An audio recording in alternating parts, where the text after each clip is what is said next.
Je suis là à Genève, donc au Palais des Nations, à la session du comité de droit économique, social et culturel pour représenter Temazra. Donc à cette session, parce que ce comité examine entre autres le rapport de l'État tunisien. Temazra est venu proposer un rapport alternatif qu'on a intitulé l'État tunisien et la question amazigh. Bon, l'État tunisien, dans son rapport, il a tout simplement ignoré la question amazigh, il a ignoré les Amaziran, les amazigophones. Et pour lui, la Tunisie est un État arabe et musulman, c'est un pays arabe et musulman. La seule identité qui puisse exister, c'est l'identité arabe. L'identité amazigh, de toute façon, elle est tout simplement ignorée.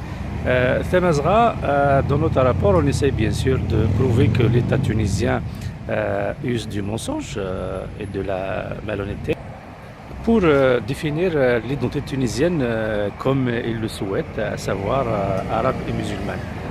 Bien sûr, nous, on a essayé de montrer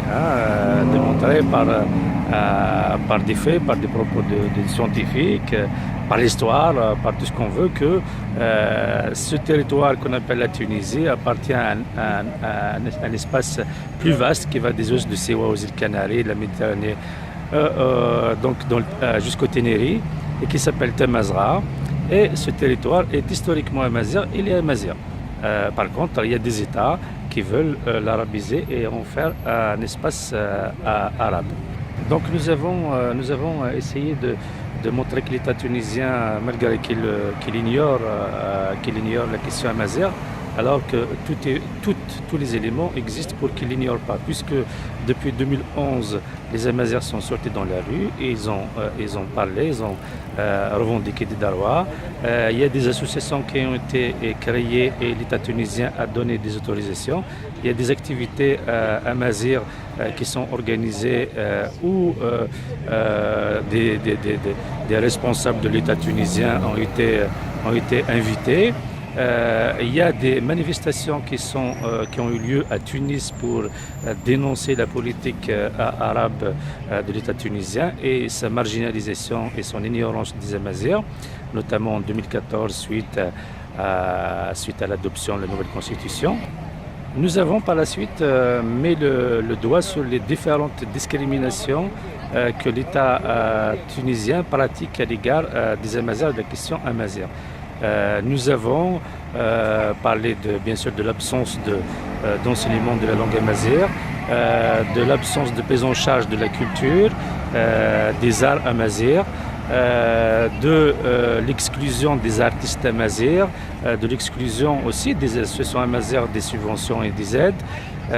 Nous avons aussi parlé de l'abandon, mais aussi du saccage et du pillage du patrimoine archéologique, notamment pré-islamique.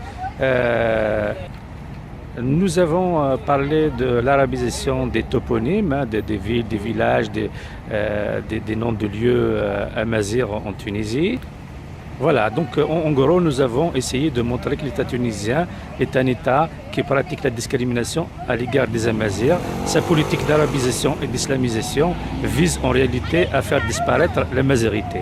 Et nous avons dénoncé ça et nous avons demandé aux membres du comité, le comité de droit économique, social et culturel, de faire en sorte que l'État tunisien prenne des dispositions pour que cette situation change. Nous avons donc demandé aux membres du comité d'émettre des recommandations à la direction de l'État tunisien pour qu'ils prennent des mesures, notamment législatives, pour la protection des amazigophones et pour la protection du patrimoine amazigh.